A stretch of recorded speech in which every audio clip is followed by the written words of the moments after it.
Vito Galatolo followed his father Vincenzo's footsteps by becoming a boss in the Acquasanta family in Palermo. The Galatolos were considered close allies of Totorina and the Coglianesi. Somewhere around November 2014, Galatolo began cooperating with law enforcement. One of the things he revealed was the Sicilian Mafia's plan to assassinate a deputy prosecutor, Nino DiMatteo, in the early 2000s. DiMatteo happened to be the successor of Giovanni Falcone after his death. But over and above that, he was the prosecutor investigating the murders of Falcone and Paolo Borsellino. Galatolo spoke of a secret summit he attended in December 2012 with his second-in-command, Vincenzo Graziano, where they met with the heads of the other families, Guglielmo Biondino, Alessandro D'Ambruglio, and Francesco and Giuseppe Madonia.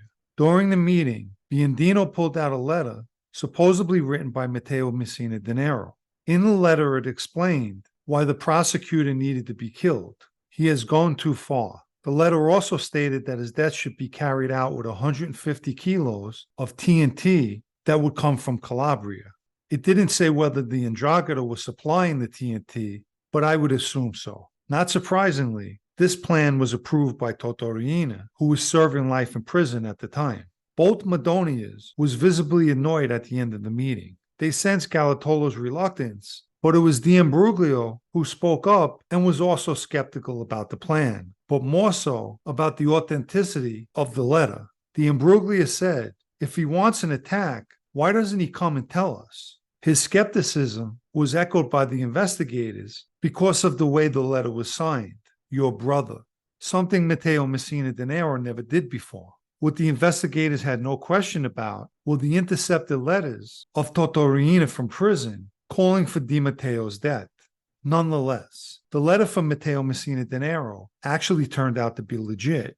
As Galatolo explained, he purchased the TNT for 600,000 euros. However, the initial batch, which came to Palermo from Calabria, had been damaged by water, so a second batch was sent as a replacement. But the group had technical difficulty. They were unable to assemble a car bomb. According to Galatolo, Matteo Messina Denaro sent further communication that a bomb squad would be arriving to help them soon. The operation was temporarily put on hold due to the arrest of Biondino. The explosives were given to Vincenzo Graziano to safeguard, but he too was arrested on December 16, 2014. In another twist, Galatolo explained Matteo Messina Denaro sent a bomb expert with strict instructions that they were not to appear with this person.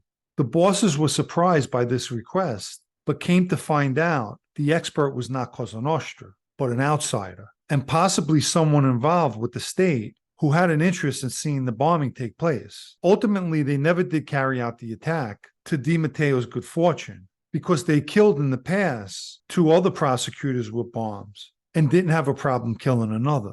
When news of the death threat came out, over 2,000 students and many others demonstrated in the streets in support of DiMatteo and against the mafia.